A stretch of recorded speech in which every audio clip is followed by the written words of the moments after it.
Hey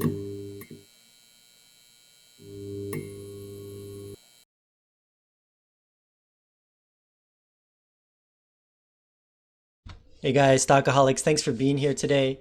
The past couple days, I've been thinking a lot about the airline industry. In this video, I'm going to be talking about the business itself. I'll be talking about why I think that, especially due to the pandemic, there is going to be a very large amount of bankruptcies or bankruptcy cycle happening over the next year or so or two.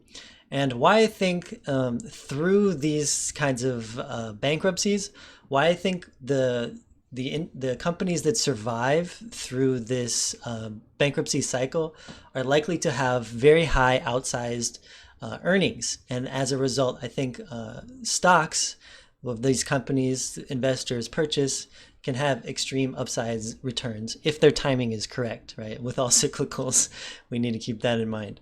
So yeah, make sure your seatbelts are fastened and your seats are in the upright position, I guess. Okay, in this video, by the way, I'm largely going to be talking about overall macro of the airline space. If you haven't realized by now, I tend to do that a lot when I'm talking about cyclical companies because I think that's kind of the major determinant in success in investing in these kinds of spaces, and not so much individual companies, although that does matter as well. And by the way, there are some individual companies in the airline sector that earn outsized earnings because they fill a specific niche in the business. But I wanted to mention that overall, the airline industry, it generally sucks, okay? And there's a few reasons for that. The main reason is because there's not a lot that differentiates companies. If I had a flight on Spirit Airlines, and let's say I had an amazing experience with a particular flight attendant, I don't know, let's say her name is Chelsea, I might go and I might purchase tickets in the future thinking that that kind of service is going to be, I don't know, the norm, and maybe that I think that that's better than some of their competition. But generally speaking, the main determinant for airline passengers is going to be price, right? So if Spirit Airlines offers a route compared to American or United that's cheaper, generally speaking, they're going to get more customers, right? So what that leads to is very fierce competition, and ultimately, these guys don't earn a lot, right? There's also some other problems. First of all, it's very capital intensive. You think about the costs associated with an plane to get started in this space. It's expensive, and a lot of times they have to raise debt to even begin that, and that's usually not a good footing to start a business on, is from a position of high debt. There's some other problems. The fuel costs that are notoriously volatile. I follow the oil industry pretty closely, and it can be pretty hard to predict what oil prices are going to do a few months out. Let's say that you sell some tickets to some customers a few months into the future, and your fuel costs go up, 50 or 70% in that time frame. The costs you charge those customers a few months prior may not even be break even when those fuel costs get to a certain point, right? There's also some seasonal cyclicality in the business. There's periods when there's tremendous demand for airlines, and then there's periods when there's not a lot of demand, much like the shipping space, especially oil tankers. I'll get into that a little bit later. And then in some areas, like the United States, for example, there is unionized labor, so you can't try and keep those costs low. The labor costs are, no offense to any flight attendants or pilots or airline workers out there, but the labor costs are artificially high. At least especially in the United States, but it could be different in different places in the world. They're artificially high due to these kind of labor unions. So because of all of these reasons, overall, these guys, they tend to lose money over time. It tends to be a lousy business. So even though it's a lousy space overall for airlines, there are some winners in this space, and this is an example of one of them. This is a company called Ryanair Holdings. I believe this is an Irish airline carrier. And if you had held this company for the last 20 years, you would have done quite well. However, if you would have held most airline companies, you would have probably done quite poorly. In fact, in many cases, you probably would have lost all of your investment. Okay. What's interesting is there are some companies out there that do well, and I believe this is largely due to them filling a certain niche that there isn't significant competition for. So I can give you an example of a case when there is a tremendous amount of competition. So there is a route from Los Angeles, California to Houston, Texas, in which there are a lot of carriers that offer the same route every day. So what this leads to is all of these guys trying to duke it out in terms of pricing. They try and undercut each other to the point where almost all of them, all of the flights turn out to be unprofitable. What some companies do is they offer niche kind of routes like this one. So they're offering routes when there's not a lot of competition, where there's not a lot of traffic. And essentially what these guys are doing is they're creating a route when there's not any competition to it prior. So what's interesting though is this company here, Ryanair Holdings, they market themselves as a low-cost carrier to get in, a lot of customers. Perhaps that's their advertising method. But essentially, they're charging rates that are probably not as low cost as you might think, because they're earning money. They're profitable, and that's because there's not a bidding war taking place between carriers. This leads us to kind of how I see airlines. I made a video where I was talking a lot about gold. I noticed that several people didn't like that video. It's okay. That doesn't change how I think about gold. I think about airlines much the way I think about gold. And this, I think, is going to be a strange analogy to a lot of people out there. But I'll do my best to kind of explain this. So gold is a cyclical commodity, and airlines, I believe, you can also see largely as a cyclical commodity. Because there's not a lot of competition between airlines, ultimately what is going to dictate how the earnings of these companies is supply and demand, especially on certain routes, right? So if there's more businesses competing in different routes, they're going to earn less. If there's less businesses competing between routes, then they're going to earn more. Gold is very similar because it has supply and demand features as well. Although there's a lot of people who think that it is a great inflation hedge, or they're investing in it because they want to preserve the value of their wealth, which is fine. People can do whatever they want with their money. What ultimately drives gold price is the same thing. It's supply and demand. Now, what's interesting is that what I've found between both of these things, what ultimately is going to drive increased demand for these things is increased standards of living, increased incomes for individuals in an economic cycle. So what this means is that usually after a few years, after there's been a recession, or after there's been a crisis, for example, the current pandemic we're in, economies rebound. And what this leads to is people earning more money. And then after a certain period of time, when these people have higher incomes, they're more confident to spend on certain things. So just like gold, airlines represent marginal spending. And what I mean by that is that they will spend this money on these kinds of things only when all of their other needs are met, and when they are feeling very confident about how their prospects look for the periods to come.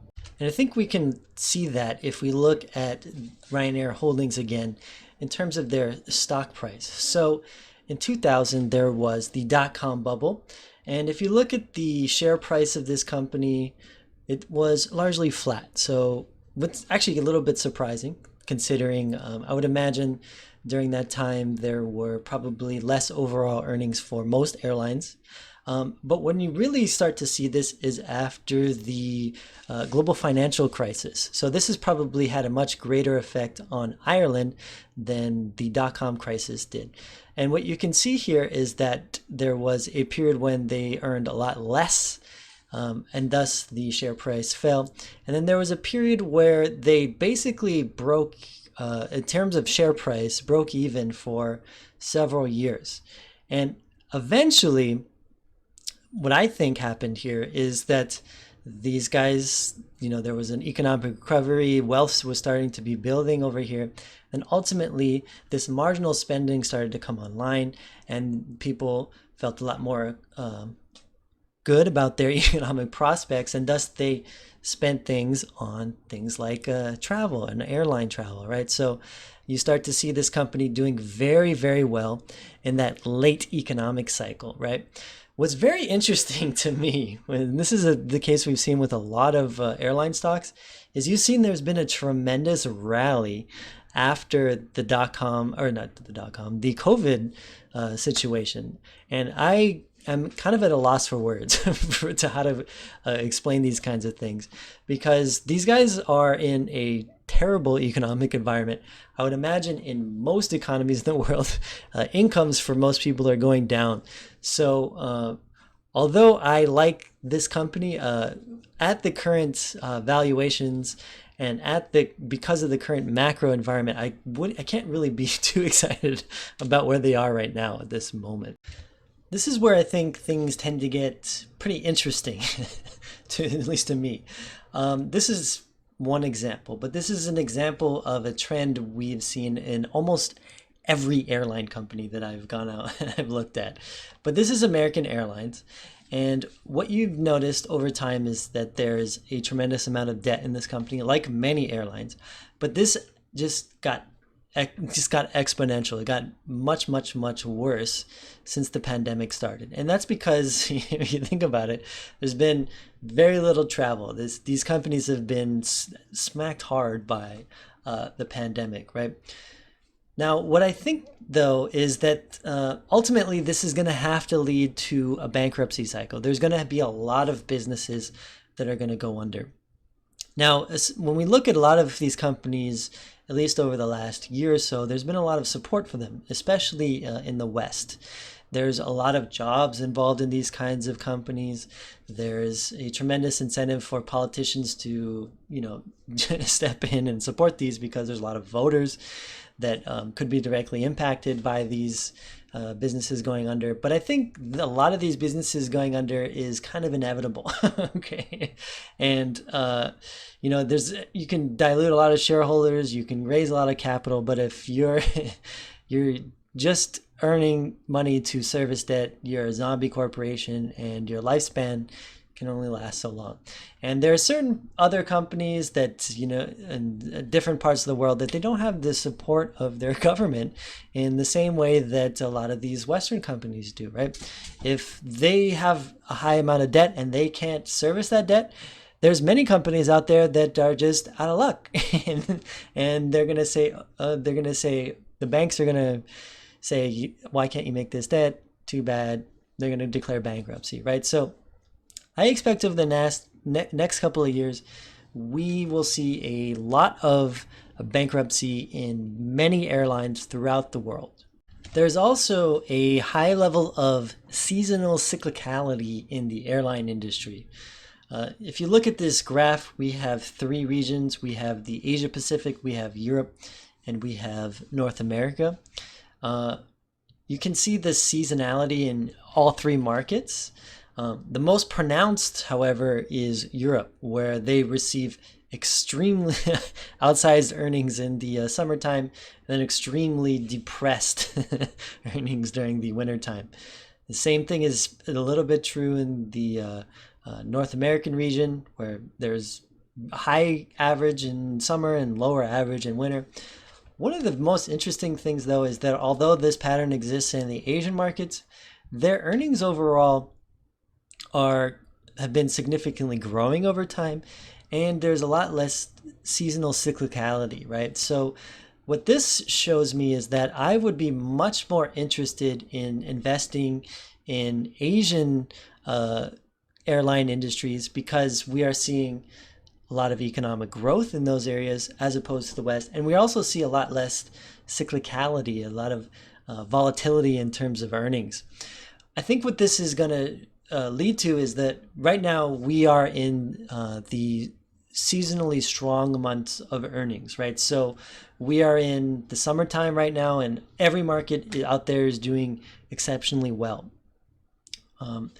However, the summer only lasts so long, right? And when you think about all of the debt that a lot of these companies have, when we get into those winter months, I would expect that we will see a lot of bankruptcies out there, especially as I think a lot of government support for a lot of these airline industries starts to wane when the COVID conditions begin to end. Okay, so again, what's interesting about overall airlines, even though 2020 was probably the most horrific year ever for airlines, only a few airlines collapsed in 2020 relative to some years prior. I believe actually in 2019 there were more airline bankruptcy than there was in 2020. In my opinion, I think this is a lot of delaying inevitability. If we look at some of the debt in a lot of these companies, like I mentioned prior, right? But I wanted to show this article because I think it's kind of interesting. What is surprising about 2020 is not how many airlines collapsed or entered bankruptcy of one kind or another, only around 30 out of a total of thousands. The surprise in an unimaginably dreadful year where international capacity fell to around 1/10 of its previous level and many domestic operations fared only slightly better was that so few airlines went out of business. And at the same time, many new airlines saw fit to enter the market. When you see these things, these should be some red flags in terms of investing, right? At least in terms of timing and cyclicals, right? Many more airlines should have collapsed in 2020, given the astonishing collapse in income, but in normal times, if companies had to survive for almost a year with almost no income while facing continuous high levels of overhead costs, the airline industry would have deceased. It would be no more. The same can't be said for the hundreds of thousands of workers who have lost jobs and the potentially many others who will soon follow once government supports cease. But the vast majority of airlines has been able to survive. As it is, few are on solid ground today, even if most of their aircraft are. They continue to burn cash at a breathtaking rate. Their survival to date is largely due to direct and indirect government handouts. Some airlines have received debt and/or equity support from their governments, mostly flag carriers. Also, a surprisingly strong stock market supported by historically low interest rates has helped airlines independently to raise debt and equity as asset values have remained, perhaps somewhat artificially, and this is an opinion I share, high. Sale and leasebacks have proliferated. To round the story off, a significant number of airlines have entered into and some already emerged from various forms of bankruptcy, Chapter 11, administration, examinership, enabling them to survive. But again, this is just a delay of the inevitable.